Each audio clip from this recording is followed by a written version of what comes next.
Do you know, according to June 2019, more than 2.7 million Android apps have been uploaded on the Play Store, and 4,375 new Android apps are released on the Google Play Store each day, and 200 million Android apps are downloaded from the Play Store each day.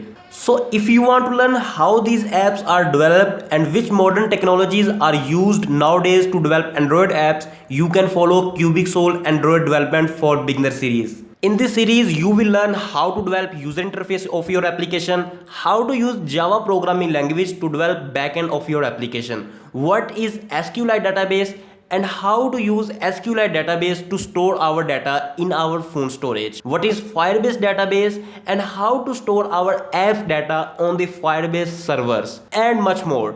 If you want to follow this series, you must have a laptop or PC with 4 GB RAM and Android phone. And the most important thing is you have passion to learn and a specific purpose that why you want to learn Android development, or a goal that what you are going to make after learning this course, because having a goal in your life is one of the best source of motivation, and it helps you to keep going when you face difficulties or when it looks impossible. I hope you are ready to learn apps development.